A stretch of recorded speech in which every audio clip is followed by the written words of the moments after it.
కూడా డిసైడ్ అయింది. రాష్ట్ర ప్రజలు కూడా ఎప్పుడెప్పుడు అని ఎదురు చూస్తున్నారు. కాబట్టి మరి అదే విధంగా మీరందరూ కూడా ఒక్క అవకాశం వైఎస్ఆర్ పార్టీకి ఇవ్వాల్సిందిగా, అలాగనే ఈ రాష్ట్ర ప్రజలు రేపల్లె నియోజకవర్గ ప్రజలు కూడా ఇవ్వవలసిందిగా కోరుచున్నాం. రానున్న రోజుల్లో రాజన్న పాలన కాదు, అంతకంటే ఇంకా బ్రహ్మాండంగా ఉండే విధంగా ఉంటుంది. అందులో ఎటువంటి డౌట్ లేదు. కాబట్టి మీరందరూ కూడా ఒక్కసారి ఫ్యాన్ గుర్తుపై ఓటు ముద్ర వేసి అఖండ విజయాన్ని చేకూరుస్తారని చెప్పి మీ అందరికి కూడా ధన్యవాదాలు తెలుపుతున్నాం. జగనన్న పాలనలో రాముడి రాజ్యం రావడం ఖచ్చితంగా ఖాయం.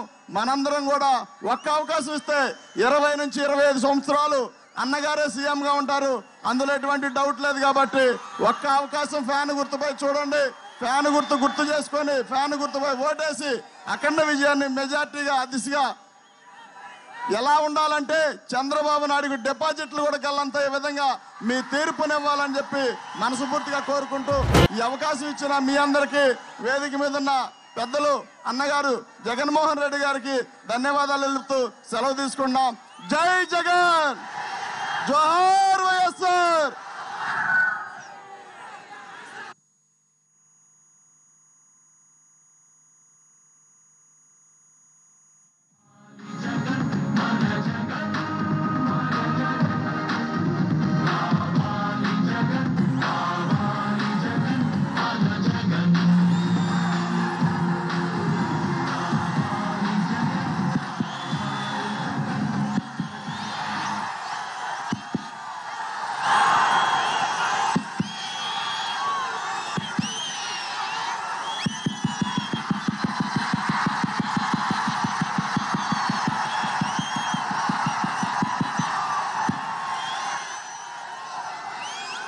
రేపల్లె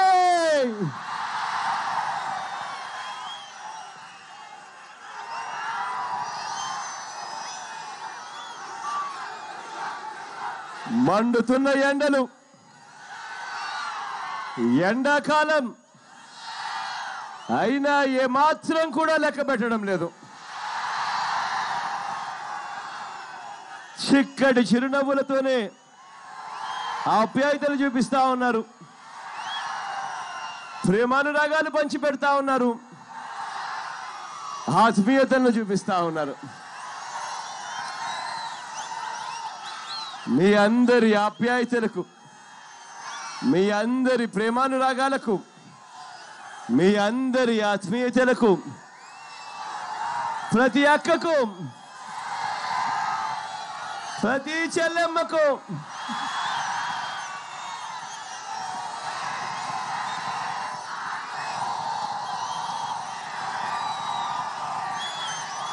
ప్రతి అవ్వకు, ప్రతి తాతకు, ప్రతి సోదరుడికి, ప్రతి స్నేహితుడికి, మీ అందరి ఆప్యాయతలకు, మీ అందరి ప్రేమానురాగాలకు, మీ అందరి ఆత్మీయతలకు ముందుగా 2 చేతులు జోడించి శిరస్సు వంచి పేరు పేరున హృదయపూర్వకంగా కృతజ్ఞత తెలుపుకుంటా ఉన్నాను.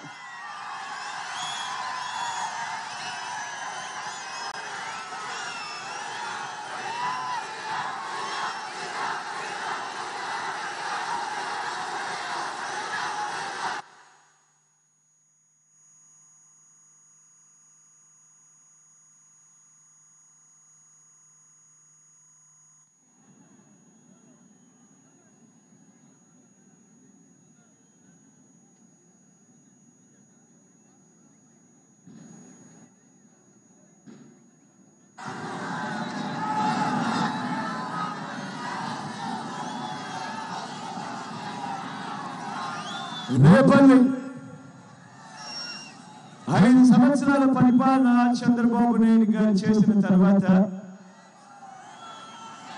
ఎన్నికలు సమీపిస్తా ఉన్న ఈ తరుణంలో, మరో 20 రోజుల్లో మీరు ఓటు వేసే ఈ తరుణంలో ఇవాళ ఇక్కడ మమేకమయ్యాం. ఇదే రేపల్లె టౌన్ అడుగుతా ఉన్నాను, ఇక్కడ ఉన్న ప్రజలను అడుగుతా ఉన్నాను. ఇక్కడ ఇదే రేపల్లె మున్సిపాలిటీలో కానీ, రేపల్లె రూరల్ మండలంలో కానీ ఒక్కసారి ఆలోచన చేయమని అడుగుతా ఉన్నా. ఎన్ని రోజులు మరోసారి మనకు తాగడానికి నీళ్ళు, ఎన్ని రోజులు మరోసారి 2 రోజులకు ఒకసారట, అది కూడా 20 నిమిషాలు సేపిస్తే గొప్పట. ఇటువంటి పరిస్థితుల్లో ఇవాళ తెలుగుదేశం పార్టీ పరిపాలన సాగుతా ఉంది. నిజాంపట్నం నగరం మండలాలలో గతంలో 2 పంటలు పండే ఈ ప్రాంతంలో ఇవాళ పంటలకు విరామం ప్రకటించవలసిన దుమారమైన పరిస్థితిలో ఇవాళ వ్యవసాయం సాగుతా ఉంది. 15,000 ఎకరాలకు సాగునీటికి కటకట అనే పరిస్థితిలో ఇవాళ